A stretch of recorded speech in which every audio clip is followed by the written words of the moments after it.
നിയമമണ്ഡലത്തിലെ LDF സ്ഥാനാർത്ഥി V ശിവൻകുട്ടിക്ക് വേണ്ടി വോട്ടുകൾ സ്വാധീനിക്കാൻ ശ്രമം നടത്തി CPM.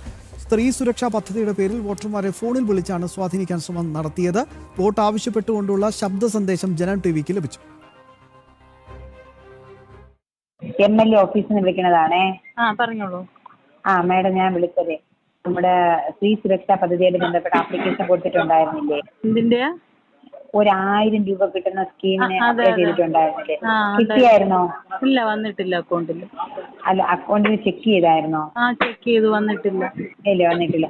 പക്ഷേ എല്ലാ പേർക്കും വന്നിട്ടുണ്ടെന്നാണ് നമുക്ക് കിട്ടുന്നത്. അപ്പൊ ഒരിക്കൽ കൂടെ ഒന്ന് ചെക്ക് ചെയ്ത് നോക്കണം.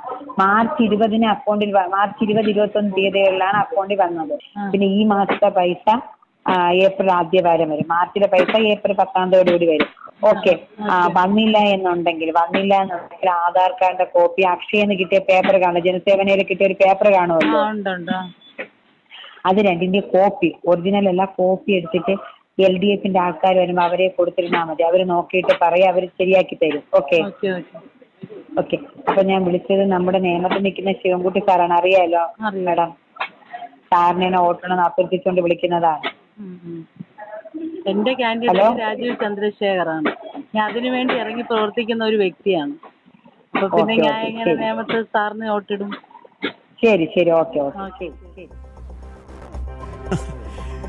MS വീണ ചേർന്നിട്ട് വിശദാംശങ്ങൾ നൽകാനായി. വീണ വീണ്ടും വെട്ടിലായിരിക്കുകയാണ് ശിവൻകുട്ടി. ഇതൊന്നും കാണാനും കേൾക്കാനും ഇവിടുത്തെ ഒരു മാധ്യമങ്ങൾക്കും കണ്ണുമില്ല, കാതുമില്ല, സംവിധാനങ്ങളുമില്ല.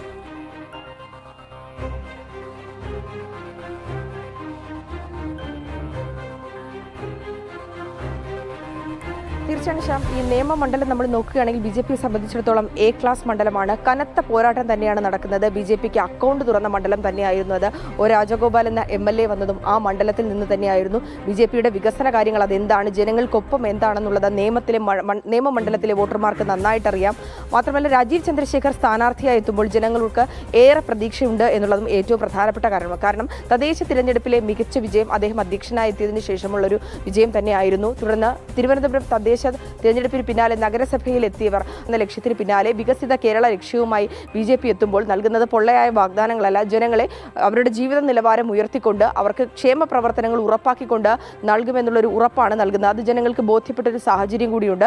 ഏറെക്കുറെ BJP വിജയിക്കുമെന്ന് ഉറപ്പായൊരു സാഹചര്യത്തിലാണ് ഇത്തരത്തിൽ MLA ഹോസ്റ്റൽ അല്ലെങ്കിൽ MLA ഓഫീസിൽ നിന്ന് പറഞ്ഞുകൊണ്ട് ഇത്തരത്തിൽ കോൾ വിളിക്കുന്നതും ഒപ്പം തന്നെ വോട്ടർമാരെ സ്വാധീനിക്കാനുള്ളൊരു ശ്രമം നടക്കുന്നത്. ഗുരുതരമായിട്ടുള്ളൊരു പെരുമാറ്റച്ചട്ട ലംഘനം തന്നെയാണ് നടന്നിരിക്കുന്നത്. അതിലേറ്റവും പ്രധാനപ്പെട്ട കാര്യം, ഈ സ്ത്രീ സുരക്ഷാ പദ്ധതിയുമായി ബന്ധപ്പെട്ട 1000 രൂപ ലഭിച്ചോ എന്ന് ചോദിച്ചുകൊണ്ടാണ് ഈ ഫോൺ ചെയ്യുന്നത്. ഈ കോളിൻ്റെ നമുക്ക് ആ ശബ്ദ സംഭാഷണത്തിൽ തന്നെ വ്യക്തമാണ്, LDF അംഗങ്ങൾ വരുമ്പോൾ അല്ലെങ്കിൽ CPM പ്രവർത്തകർ വരുമ്പോൾ നിങ്ങൾ അവരുടെ കയ്യിൽ ഇതുമായി ബന്ധപ്പെട്ടുള്ള രേഖകളുടെ പകർപ്പ് നൽകണമെന്നാണ് ആവശ്യപ്പെടുന്നത്.